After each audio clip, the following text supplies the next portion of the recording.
Hello, good morning, good morning. Good morning.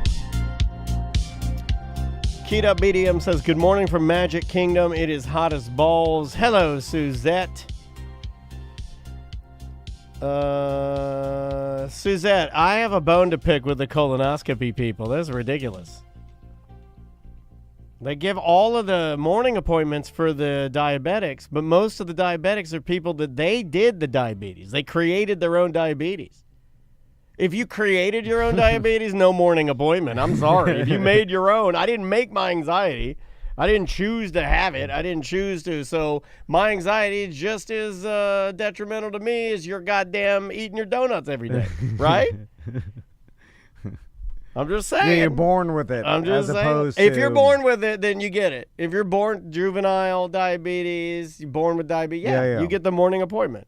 If you are 460 pounds, you have diabetes, and you're taking the morning slot, no. Put my foot down on that. Big fat foot. Okay, do we have to call a person?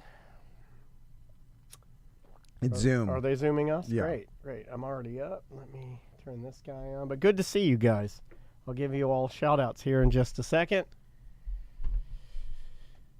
Yeah, some people get them more often than others. You know, the lady on the phone that I talked to, and that didn't help either when I was talking to her. She's like, well, you know, I get them every 6 months, so it could be me. I'm like, don't say that. Every 6 months? God that's what damn. she said. I was like, don't say that to me.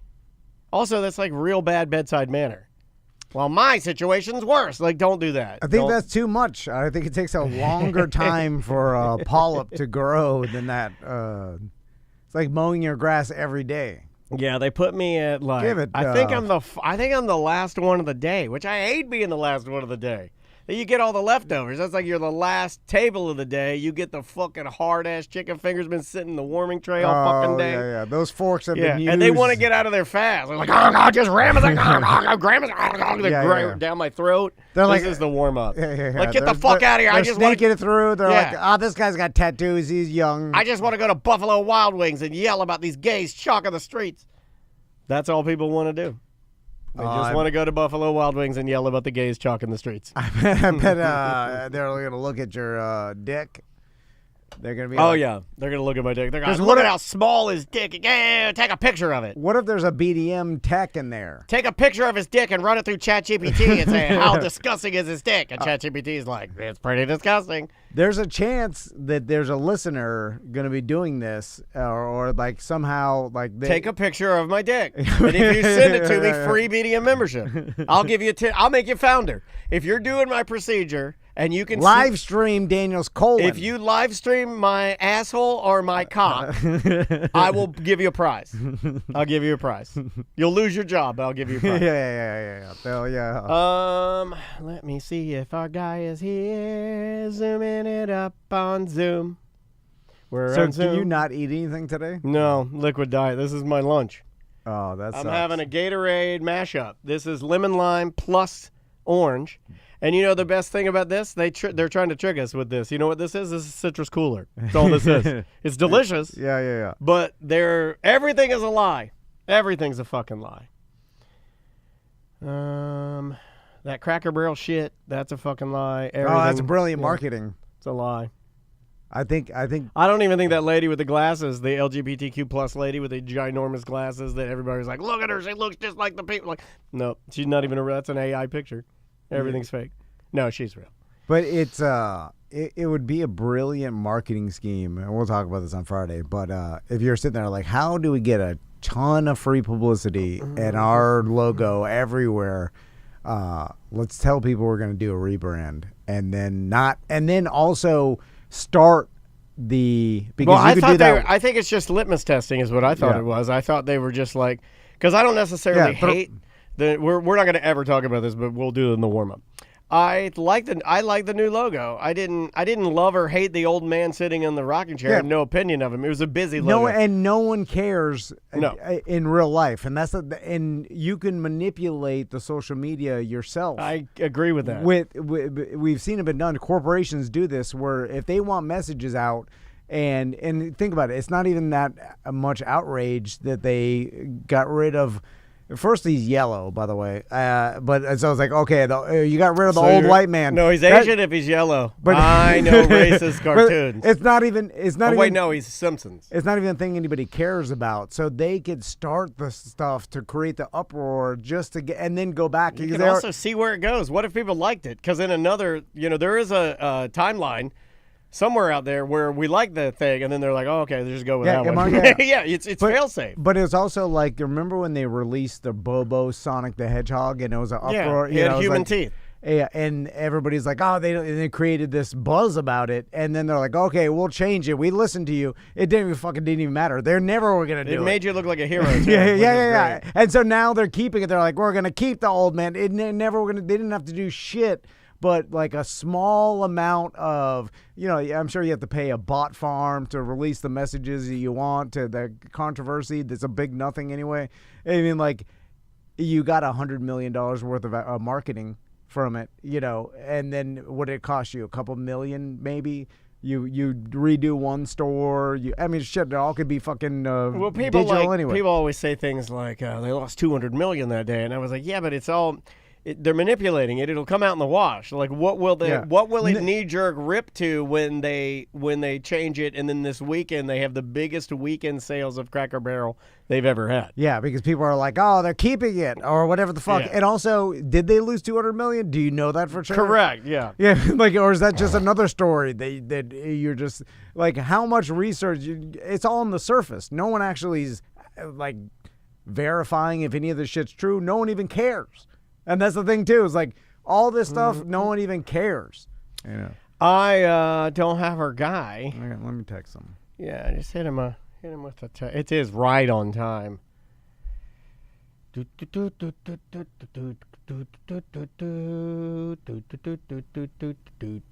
I kind of thought it was like a nothing thing, and I think most people do.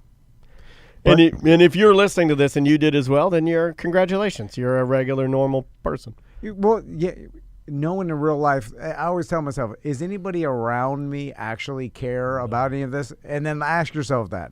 And then, or is this only stuff you see on the internet that people care about? It's like they're trying to get you to care about it. Yeah. Then again, a brilliant marketing scheme from Cracker Barrel to get an insane amount of publicity. And I don't hate the new logo either. I just want to say that. I looked at it, I was like, oh yeah, they finally needed to update it. It's fine. Nobody cares. No one really cares about fucking Cracker Barrel. No one even wants to go there that much. You go there every once in a while. Who cares? Andrea's dad wants to go there a lot. I like Cracker Barrel. He loves it. But it's a zero, and they created all this marketing.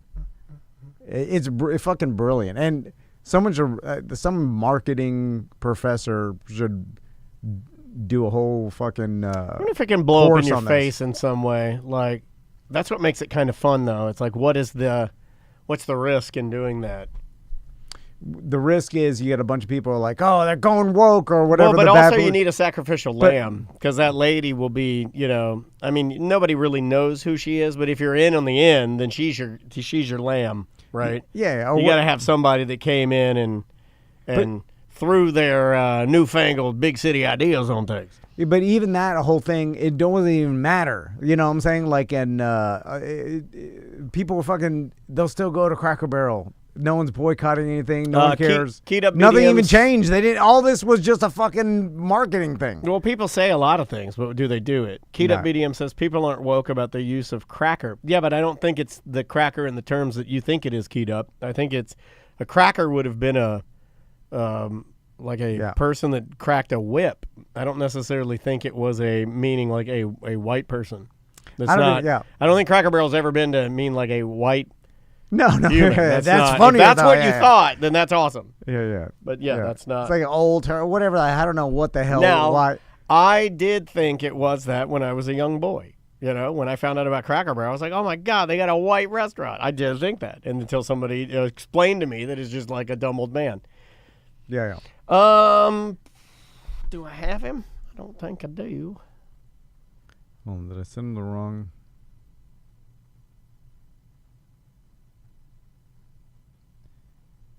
Got him. All right, okay. He just popped in. Hey, buddy, how are you? Good, man. What's up? Good. I love What's your going on, hat. Bob? That's cool, man. I like that hat. Thanks, man. That's Marshall's $5 buy. I love that. This is a man that knows his way around NASCAR and drinking trucker hats. I like that. All right, I got everything ready to go. You're familiar with what we do in the dumb song and everything? No. Sort of, kind of, no? No, Bob. It's funny because this is like, I know Bob maybe knows I do a podcast or whatever, but I don't think he knows about the Weird Job Wednesday or anything. But I saw Bob's post on Facebook. I was like, we should interview him.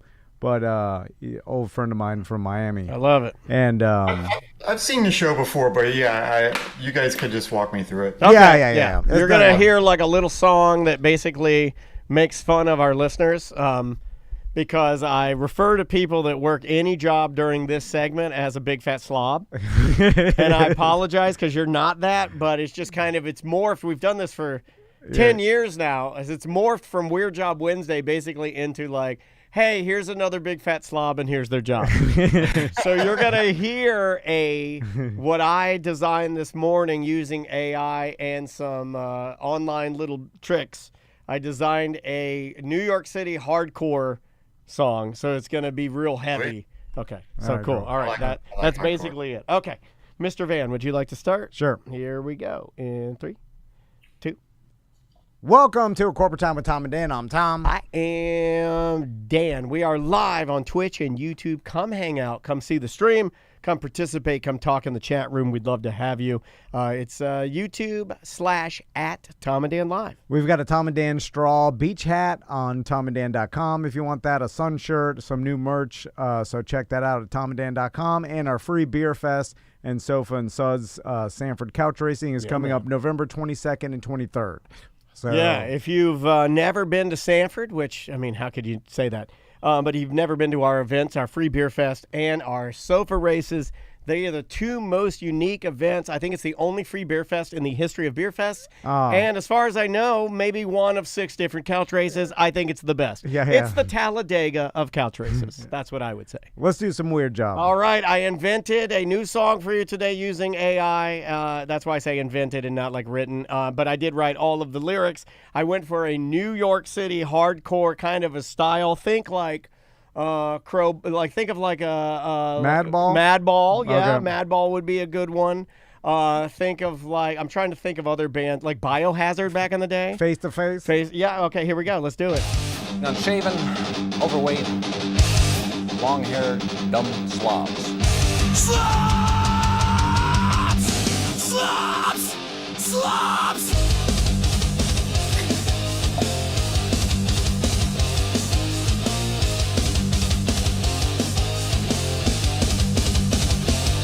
We're the big fat slobs of America, putting in the work that needs done. Driving those trucks, grabbing those bucks, go to bed the same time as the sun.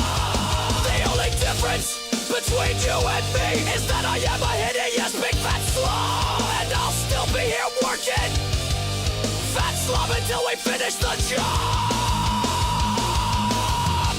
Slobs, slobs, slobs,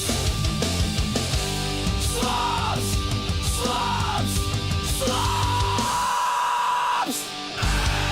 You gotta have a breakdown. It created the breakdown. I didn't do the breakdown. AI made the breakdown. You gotta have a chunky breakdown, right? How could it be anything else than this is how people will write songs in the future, right? Like have a any friend- hardcore band that's starting now is writing this way, right? I have a friend that will remain nameless that works in music who had a friend, or let's say friend, come to him and say like, hey, I've got this new song. Can you help me split it up into stems? You know what stems are? AI music. And It offended him. It hurt his heart because he's a true musician. And he was like, stems? Why are you talking about stems? Anyway, let's get to it. Well, on Zoom with us, my buddy from Miami, from high school, There you Bob Lyons is on the Zoom with us. How you doing, Bob? What's up, guys? Yeah, so it's all about the breakdown with hardcore music. Yeah. It's kind of like a Hatebreed intro, actually. It was a little Hatebreedy, yeah. I could definitely see that. And it's funny because I feel instantly inspired when I do something like this, and then super guilty because I know that I stole the essence of all of those bands' music on the internet and then squeezed it into my own song, and it's kind of a terrible thing. Well, the question is when are we going to get an AI created hit song that actually gets on the Billboard, and will people accept it? That's already kind of like happening here and there, and then it's like What was that band like 2 weeks ago? What was it, Velvet Sunrise or whatever? Yeah, people are trying to sneak it through. Yeah. It's just like the information travels so fast, though, it can't get popular because all of a sudden the hate on it because it's AI jumps. You know, it's like looking at the comments to see if a video is real or not. People know in the comments. So until it becomes indistinguishable and like you can never tell if we it's just person need or more of it, right? Like we need to pump out so much AI garbage that AI starts stealing from itself, and then we all die. That's what I think. That's what I think. Anyway, welcome to the show, man. So, Bob, tell us about your job. I am a combination video guy, photojournalist. I take pictures, I do video. I started out in the news business at CBS in Miami and I worked there for 10 years. And then after that, I got into freelancing, which has kind of led me down a road of filming, pretty much anything you could do with a camera. So I've done everything from makeup commercials to sports car races. The 24 Hours of Le Mans was one of my biggest highlights, the Indy 500. So I've done a lot of car stuff in the last 10 years. So, Bob, let's go back to when you work for the news station. So you were a cameraman? Yeah, I started out as a overnight video editor. So I would, show up at Channel 7 in Miami, if anyone's familiar with that. Yeah. I had to start work at 3 a.m. and I would cut beta tapes of all the news. And we'd always get those tapes of like, the stuff that doesn't make it on the air, all the crazy stuff. So I had this really cool sizzle reel I did with all these, accidents and fights. And I set it to the soundtrack of a Damnation AD hardcore song, which it's been banned from YouTube, so I can't show you guys that. But that was really fun. What year are we talking? Because I remember when it like having sort of like a any sort of best of fights reel, like all like the crazy things. I still things. watch those every night. Yeah, but it was like on the before it was the internet flooded us with it. Oh, you'd have a VHS tape in my day. It was super popular for someone else to curate that for you and then pass around that video. Dub it. You'd have somebody dub it, and then you'd start handing them out.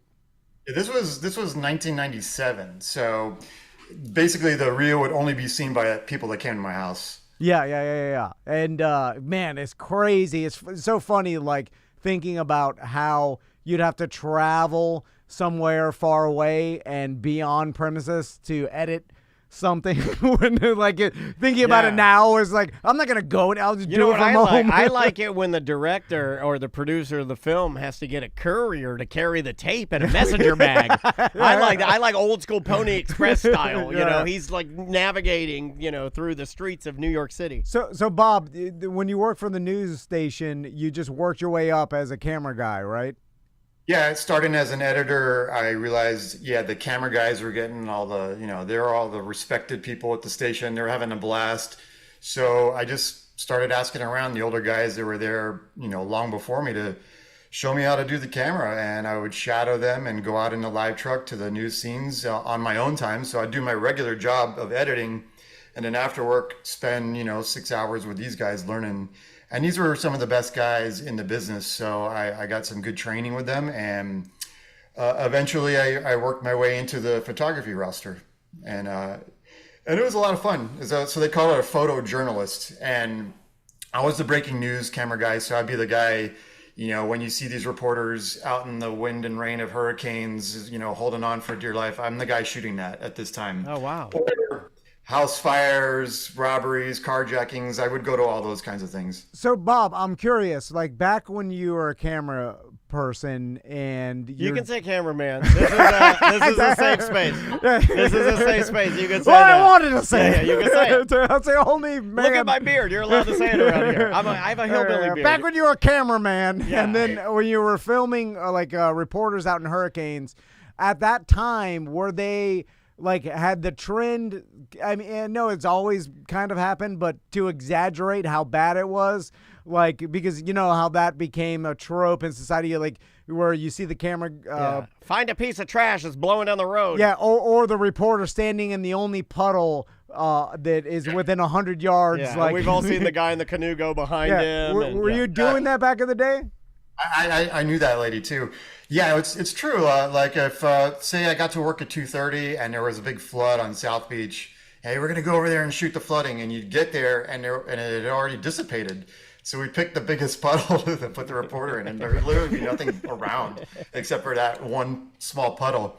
So they do that. I mean, and there was another guy. I don't know if I should say his name, but we were down there in Key Largo filming for a hurricane, and he's literally kneeling down in the water to make it look like it's up to his waist, but he's kneeling down. Oh, that's a great idea. Like we do in a pool. You know, like when you get in a pool in the shallow end and you take the water all the way up to your nose and you just kind of stay there and like cool yourself off. Yeah, but you're sitting here with your butt on the floor. No, you're just standing on your toes. Like this 1 foot wave, like literally a knee-high wave comes by, and he like throws himself against the pier and exaggerates, and I'm just kind of standing there rolling my eyes behind the camera. It's pretty ridiculous.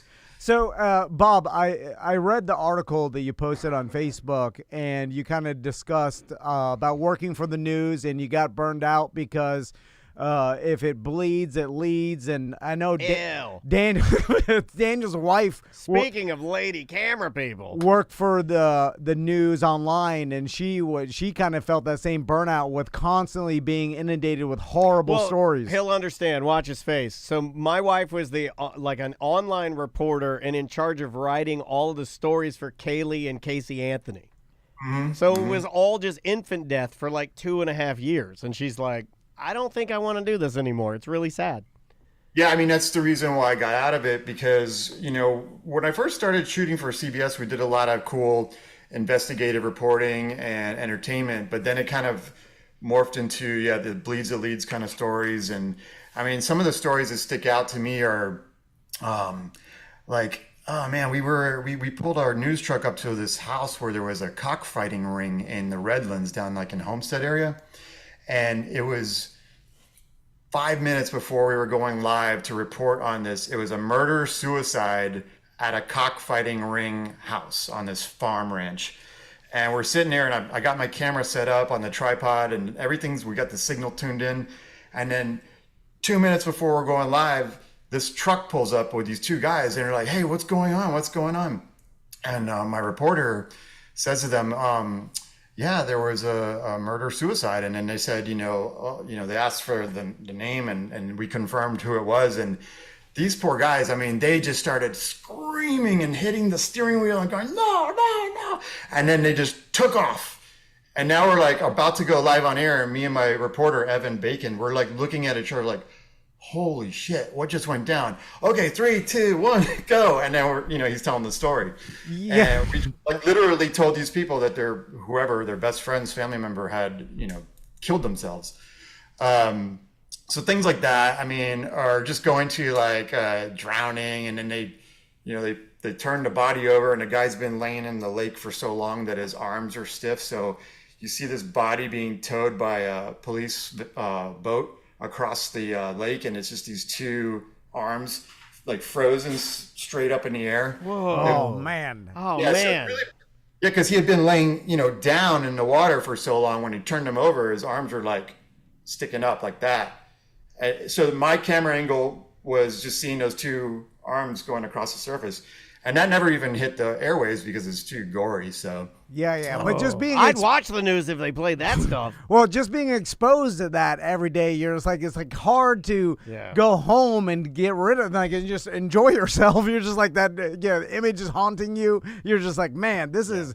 Like you, Too much. You know, you almost like need some sort of extra pay to be exposed to that every day. You know, Yeah, because it's like hazard pay. Yeah. And so I'm curious, Bob, when how many times do you deal with people yelling stuff? Because that had become a thing Effort riding the P. on social media when they see you filming with a reporter somewhere. They yell. Like I know in the '90s it was Baba Booey and but we had a lot of Baba Booies. but social media created a craze where Can I get a high yay? That was a big one. Yeah, was that happening a lot when you were doing this? No, it happened all the time. And this was before social media. So I remember we went to Paris. We were doing a story on the baby Doc Duvalier, who was the dictator of Haiti, and he was out in Paris hiding. And we got this interview, and my reporter Michelle Gillen's doing the live report from on the street in the city of in Paris. And at that time, George Bush was the president, and they hated George Bush and Americans. So 10 guys surrounded us while we were going live, and they're screaming, "F Bush." And I thought we were going to have to get into a physical altercation, but we had the French CBS crew with us, and there was a really big guy, and he kind of was our bodyguard for that moment. But it happened all the time. I had rocks thrown at me during. You remember the Elian Gonzalez riots down here in Miami? Do I remember that? Me and John was driving around in my mini truck with tire fires going. Yeah, they were checking out the neighborhood. It was back in the day where it's funny. My mom in the '90s, your mom would be like, "Oh yeah, you want to go out and check out the riots?" And you would go. No, but you know what? I still do that now. If anything is happening around here that's bad, they're like, "Their house is on fire down here." I'm like, "I'm gonna go down there." Yeah, but I'm saying I'm 17 years old, and I'm like, "Hey, Mom." Curious 17-year-old. The wizard was 16 years old. They were just driving around. There's fires happening. But yes, I remember. Yes, I was in front of Elian Gonzalez's house every day for a month while we were waiting for them to take him, for the feds to come and get him. And you know who really scored on that gig? Were the people that lived right across the street from Elian Gonzalez, because they rented their front lawn parking to all the network live trucks for like $10,000 a day. And then they'd come out with food and sell them their food. Oh my God, they're selling croquetas. They're like giving them food. Yeah. Oh my God, they're geniuses. Bob, $10,000 a day. Because we're talking about the big networks, and they wanted that front row seat, so they set up these scaffolding with cameras, all the lighting. So they had your network anchors were all there, right in front of Elian Gonzalez's house, but across the street. So those people lived directly across, and next to them had all their space rented out. It was a really good opportunity. It's smart if you can get over. See, I'm too stupid and too reactionary. I'd be like, this is ruining my house. You need to be an opportunist and be like, no. Yeah. We'll move out. You can have this. We'll make the money. I wouldn't even thought of 10,000. I would $1,000 a day. I would think was too much. Well, you need to start thinking bigger, baby. I know. You're the business department. You're supposed to think big. The day they took him, if you remember, it happened like 4 a.m. So I got a phone call at 5 because we did it in shifts, so I'd be there for 12 hours. So it happened when I wasn't there, but I get the phone call from the news director, and they're like, you got to get to the station. So we go in, get the live truck, and my assignment that day was to cover the corner of 17th Avenue and Flagler, which is where all the protesters were lined up against the cops, and they converged in the middle of that intersection. And the cops come by, and they decide to drop a tear gas bomb right next to all the media I don't know why. So we get tear gassed. I know why. It's fun to watch nerds run around. Yeah. Hey, every once in a while, you shoot a rubber bullet into a reporter's leg because, Yeah, because nerds. It's the same reason I put Icy Hot in a nerd's jockstrap. It's like you mess with them. Because they tear gassed us, and then, all right, so, I don't know if you've ever been tear gassed, but, you can't breathe. It feels like you're underwater. Yeah. And you can't take a breath. So everybody runs into there's a Walgreens on the corner, and I'm talking like 100 people running at Walgreens, and they're just stealing the gallons of water off the shelf and pouring it in their eyes, and then they leave. They don't pay for it. And that happens a lot in Walgreens. I just want to say it's their number one thing that happens. But the second time we get tear gas, we go run to that Walgreens, and they had pulled the shutters down, so we couldn't get in. So they tear gassed us twice, and then CBS sends us. They couriered out some gas masks. So that's some pretty cool photos of me doing camera work with like a gas mask with the whole apparatus on it. So when they would do, we got tear gas like 5 times that day, and the other times I was able to withstand it. But it's crazy because, you know, where the mask ends around the edge of your forehead, everything's burning around that, but you can still breathe. And one of my photographer friends was on the floor like throwing up at one point. It was crazy. And that's when they threw the rocks at us and stuff. Yeah, it was a nutty day. So it's interesting because a lot of people don't realize the cameraman is in the same situation. Like when they're there with some sort of riot going on, the reporters. Oh, I think they're more at harm's way because they have to carry their equipment. If you're just a reporter holding a mic, you can drop it and haul ass. So what does the news say of like if you're ever hurt in any of these like situations? Do they pay, like is there any sort of hazard pay or extra bonus for putting yourself at danger? There was never any hazard pay. You know, fortunately, I've never been hurt on the job, and no one that I know in that has been hurt. So we've had so many close calls, though. I mean, I've been in high-speed car chases with human traffickers, things like that. Like this guy we were investigating because he was a human trafficker. He got busted. He went to prison, and when he got out of prison, he wasn't supposed to be working in this agricultural business down in it was in Naples. And so we were investigating with the camera to see if he was doing it. And we were in this unmarked white Ford Explorer, like SUV with tinted windows. And I pull up to the front of his farmland, and we're trying to get a shot through the doors to see if this guy's doing the agricultural stuff that he wasn't supposed to be doing. Anyways, they see us and they come for us. So I'm also driving the car with the camera. So I had to set the camera down, and we're going down this 2-lane road in the middle of nowhere in East Naples, which is like pretty much the Everglades. Yeah. And we've got this known, convicted felon human trafficker chasing us. And I get up to the corner and I lost him in traffic. But we do like crazy stuff. That's beyond crazy. I mean, did you at any point are you thinking like this guy's gonna blow my head off or start shooting at me or? Yeah, because his rap sheet, one of the items on the list was pistol whipping. So of course, that's how you human traffic. I don't mean to tell people this, but if I wanted to traffic somebody, I'm going to whip you first, and I'm going to traffic you.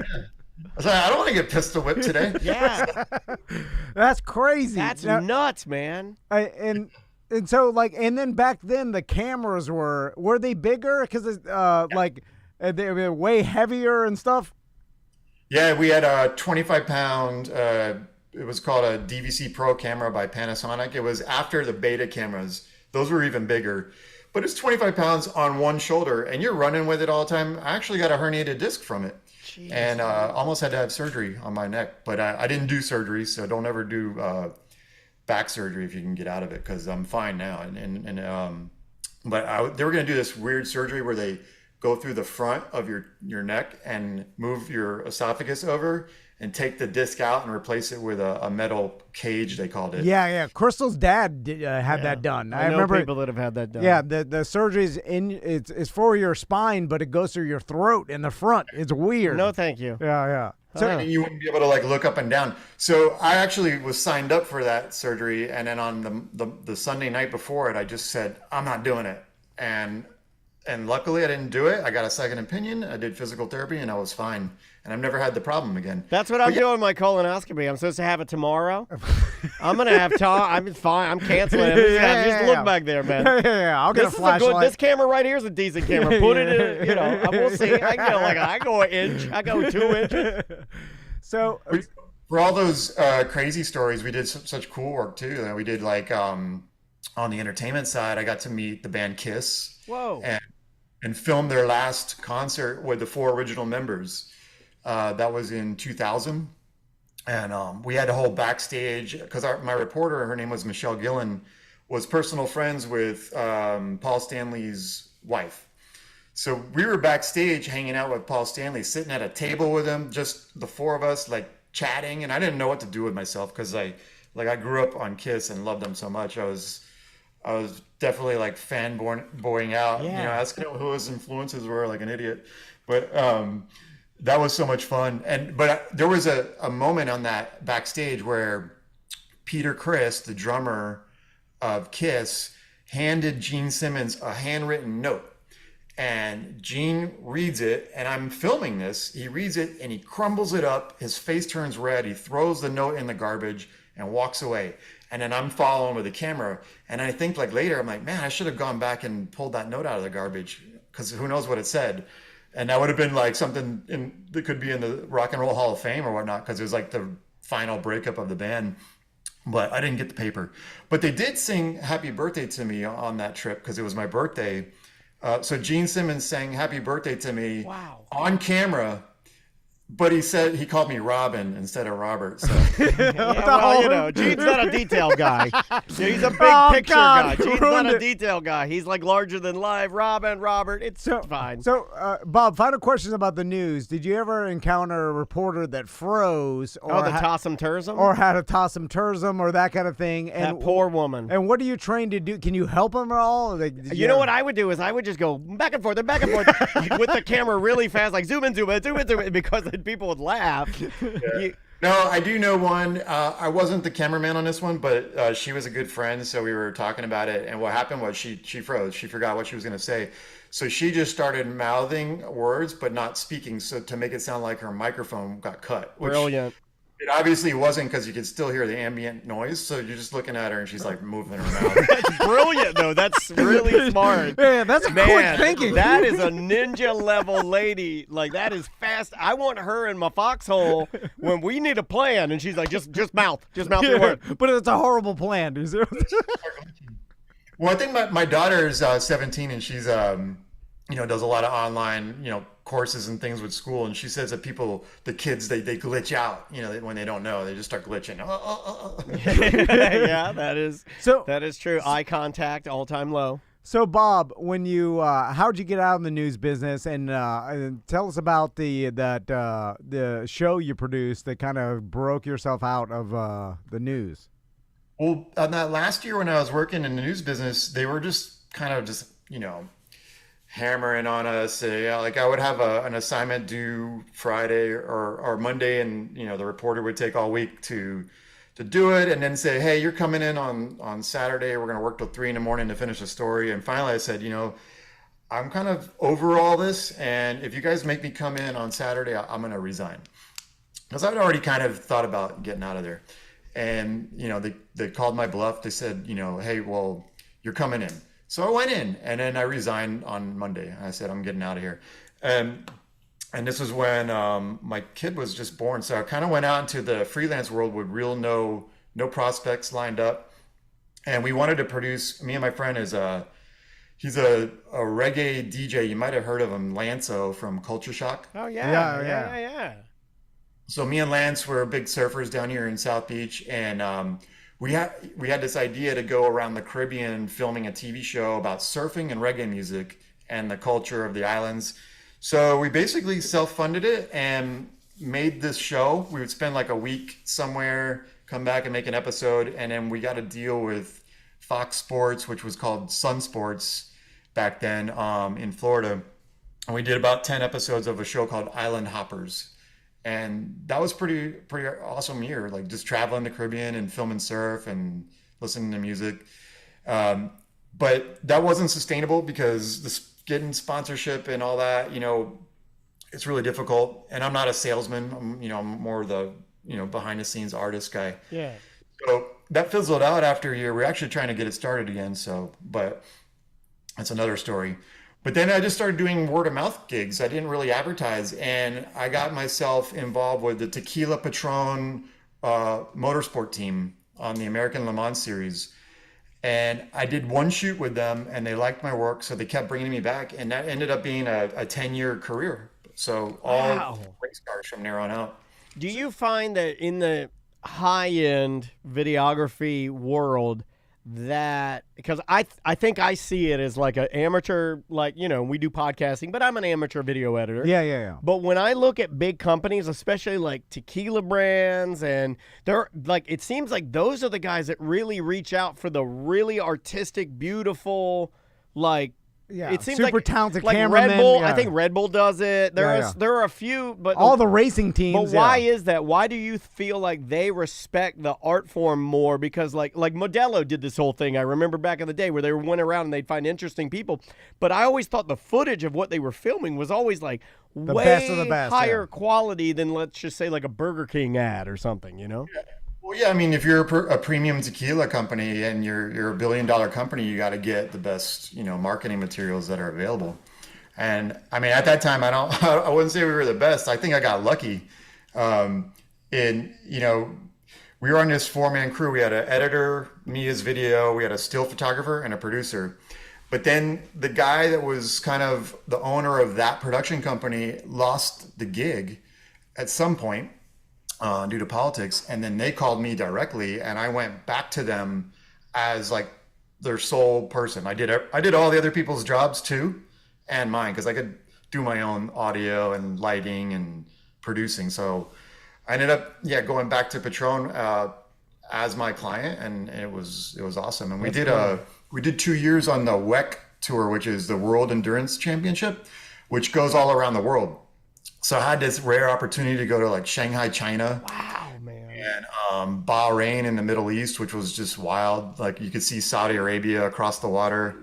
And yeah, that was like, I remember the driver and the owner of the team, Scott Sharp, he said, get ready because this is a once in a lifetime.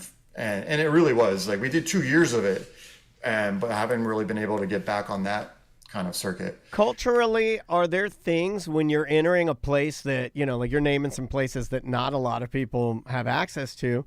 Do you have to be like kind of, you know, dot your I's and cross your T's on like being respectful of things you can film, things you can't film? Like, do you just kind of go for it and ask for kind of forgiveness later?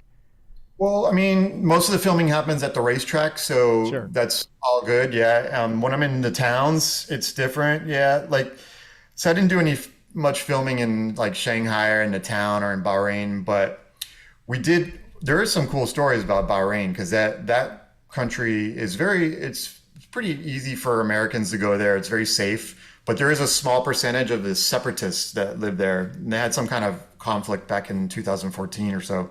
And I was there in 15, so it was like right after that. Yeah. And the first thing they said is just don't go into neighborhoods that have the black flags flying on the houses. All right, simple enough. But I ended up going down the street and stopping, and I see every building in front of me has the black flag flying. I'm like, oh, Jesus. Yeah. It's all pirates. All pirates down there. Jay, you see that Jolly Roger, you just go back the other way.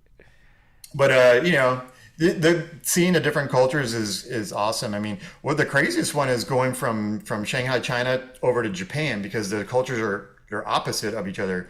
Like when you're in China, you know, people are spitting on the floor all the time because the air quality is terrible, and they're bumping into you because there's so many people on the street and it's dirty. And then you go to Japan and it's the cleanest place I've ever been to. And, you know, you're in Tokyo, one of the biggest cities in the world, and there's no garbage anywhere on the street. And people are nice and they line up single file for the elevator and all that kind of stuff. So it's so weird that because they're so close to each other, but so different. Yeah. Their cultures are so different, but they look the same. Look at him, man. It's Holy crazy. smokes. It's like looking into a mirror. So Bob, like when you're working for the racing team, what kind of like day-to-day stuff are you doing? Is it all like kind of setting up, filming the actual race car drivers, like their prep, and like then B-roll stuff? Yeah, and some of the racing. Like, do they leave it up to you to kind of create what you think would work? Yeah, they leave it up to me, but it's like a formula. So I know when I get to the track, the cars are going to be on the track for a certain amount of time. So when they're on track, I'll be trackside filming them. When they're not on track, I'll be in the paddock where the car sits under the tent and the mechanics are working on that. So I'll get footage of that and I'll interview the drivers. And then when the race comes, I'm out trackside shooting the race. And then I just got to make sure I'm at the podium at the end if they get on the podium. So you got to kind of plan out. You need to be at the race start, the right place, which is always a challenge because you're on, the grid is like all the cars line up on the grid at the start finish line. They kind of do this whole parade and like kind of like a party atmosphere. There's people like doing magic tricks or dancing and throwing things in the air, fireworks. So you get all that festivities, but then you have to cut it short at some point because you need to be at the end of turn one, which might be a 10-minute walk or 5-minute golf cart ride. So I got to be at turn one because you need that shot of all the cars coming straight at you from the start line. And is it because on all those races, it's a party in the infield, and like the people, the spectators, they're all partying. So is it? They're wild animals. And then in certain, like if you're near working for the race team, then you got the high end, like the rich partiers. So like you got the people partying infield in the RVs, but then you got the guys in the luxury boxes, VIP, and they all got money. Helicopter to the raceway. They got escorts and stuff. The rich people partying. So you ever involved in any of that? Yeah, definitely. The parties in field are way better than the rich guys ones upstairs. I've been on the infield of the Indy 500. That was the most wildest race. Like people are just, by the end of it, there's just bodies everywhere passed out. And that's so much fun. But then Sebring is another one. Because have you guys ever been to the Sebring race? I've never been to the race. We've been invited though, and everybody, like our listeners that go, and they party, and it's like crazy. A 24-hour party. So they have there's an infield and they call it the green space, and it's all kind of wooded. And at night, everybody's camping out there, and then they just start this like redneck parade. And I mean, girls are like, flashing the crowd and everybody's cheering and they all kind of on the dirt road there, and the people come through. It's just a spectacle. I mean, these guys, they bring scaffolding and they build structures right along the side of the track. Like there's a guy that has a saloon that he built. It's like made out of wood and it's there every year, but they have to take it down and rebuild it every year. Yeah, you got to have a stage for the wet t-shirt contest. I mean, we're gentlemen, like we're not animals. They do have a bikini contest, but that's actually like from the race series. That's like the sanctioned thing. But so what's happening in the green space park is all just people's decision, and it goes however crazy they want to make it. Yeah. So, Bob, it's wild up there. One last question about your job, and then we'll talk about some old school Miami stuff. But I'm curious, like when you're a freelance photographer, a videographer working, I'm guessing like for this race team, is it just year by year? Is it some sort of contractual thing, or can it be done at any time? Like how does that work? Yeah, the funny thing is, I never had any signed contracts. They would just say, hey, we want to have you on board for the season, and that actually bit me in the butt one time. I had a deal with a small team, and I was all lined up for like 6 races for the season, and I was all set. And after the first race, the car did terrible, and they canceled the rest of the season. So I was left without that work. But for the most part, it's been pretty chill. But I don't have like a signed contract. I know where I'm supposed to be, and then when it's over, I send an invoice and they pay me. Okay, I like that. Yeah. I like that. But there's freedom with that. But I guess there's risk of like with anybody that's it's kind of like an actor. You're only working until your next gig. And it's like it's like you get a gig by gig. But when you live that life, you get used to it. And then there's a lot of freedom. Well, that there's comes also with it. certain protocol that, we kind of do a variation of that with what we do, where it may not Make work your own for schedule. everybody, but it works for us, and it works in this industry. Well, I mean, it's the lifestyle I crafted for myself. I can't be full-time anymore. I tried it. I went to motorsport.com for 3 years as a studio. I ran the studio, and as fun as I was, I couldn't stand it. It's like, I can't be in a cage. I got to be out there. And if that means that there's a couple months where I don't, I struggle, it's better than the alternative of being under that, hey, you got to be here at 9 a.m. and you're out. Oh, we noticed you took an hour and a half lunch today. Who cares? I'm getting the job done, right? But yeah, so now the way I have it is, I work from home when I'm editing, and then I just fly to the races, and then I come back, I work from home. So I love it. That's awesome, Bob, man. is there any, like, I imagine, like, the Navy SEALs of freelance photography is, like, the guys that go to war zones and stuff, or, like, do war zone reporting and things like that. Like, that seems like the craziest one. And then, but I'm sure it's a spectrum of, like, there's other dangerous freelance photographers that do stuff in sketchy areas. And then there's Ann Geddes, who who just does the little babies. Is that kind of how it works? Is like those guys are the craziest, most dangerous ones, right? Well, one of my reporters at CBS was a former war videographer. So he showed me the footage that he would shoot, and it was insane. Like, he would be in a trench on the ground, and the leaves were falling all around him because there was bullets going right over their head. They're in this trench, and he's being asked to pass a missile launcher with one hand, and he's filming it with his right hand. And he's passing like a missile launcher over, but you could tell that he had PTSD from that, because when he came to Miami to work as a general reporter, we would get like a real cush job for that night. Like, hey, Rob and Mike, you're going to go to South Beach and you're going to shoot cold weather video, because it was like 70 degrees out and it's cold weather. And all we had to do was literally go and film, people walking with sweaters on Lincoln Road. But this guy, he wasn't going to do that. We went over to Overtown, and we wanted to find like the biggest homeless shelter fire, and so you wanted the action. Go, go, go, go. You want the most dangerous thing you could possibly do instead of the easiest, Yeah, you had to get the most dangerous cold weather video possible. That's crazy.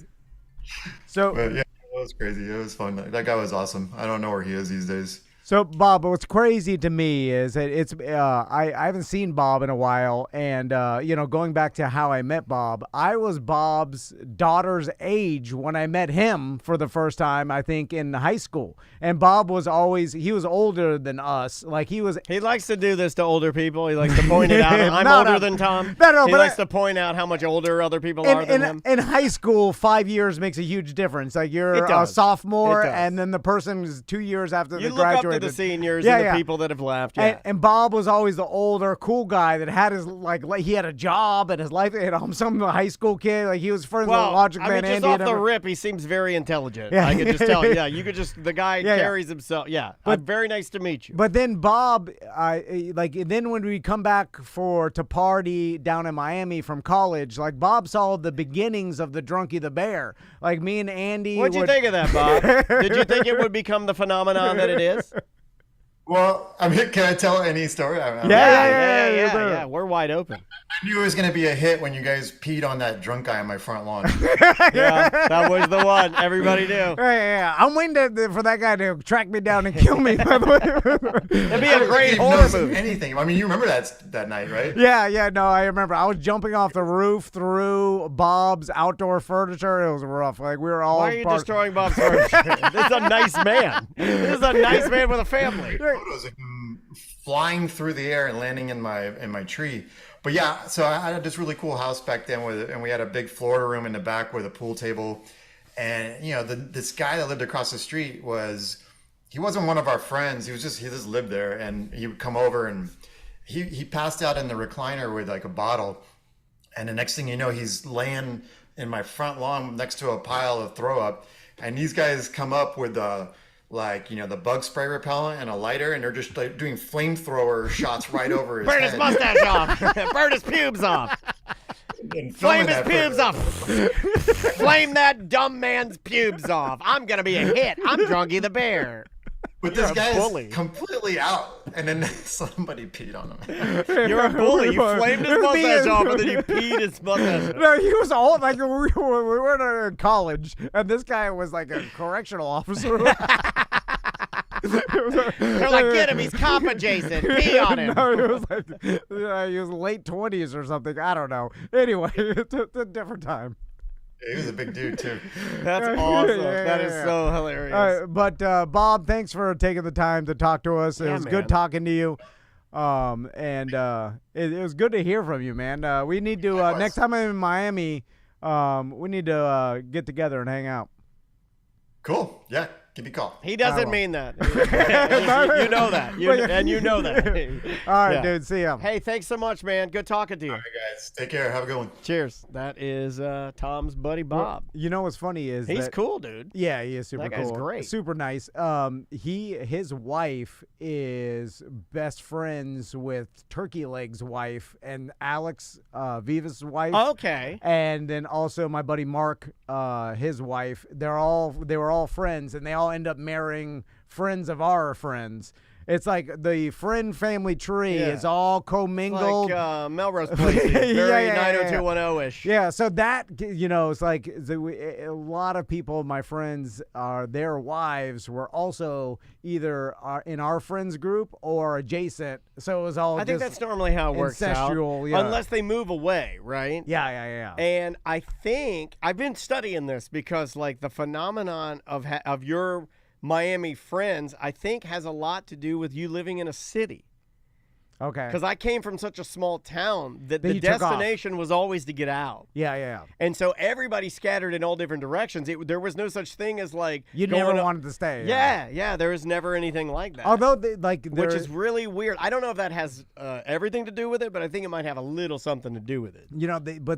but some people in a small town that don't leave end up all still knowing each other from back in. Like, there's those stories. They're as well. still Like, there. I have friends that are still there. You go back to your high school reunion or the small town you grew up in, and then the people that never left, they all end up marrying each other and knowing each other and stuff. I always wanted to do that, and then I always you make fun of me. I always wanted to stay in DeLand and then eventually be like, I don't know, not like a mayor, but like help the city. Oh, okay. And so I was that's what I'm gonna do. Be a city commissioner. Yeah, I'm of gonna some do sort, something and never. No, it's not even close. Yeah.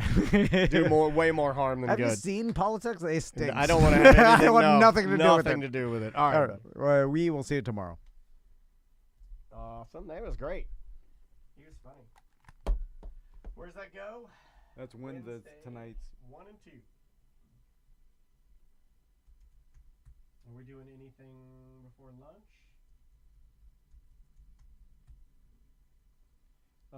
No.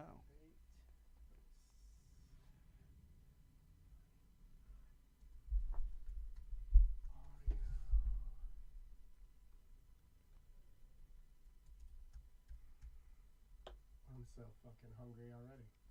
Yeah, that's rough. That sucks, man. As soon as because really. Bye. See you guys. I won't see you tomorrow. Well, we'll be back in a little bit. We've got Tuds. We've got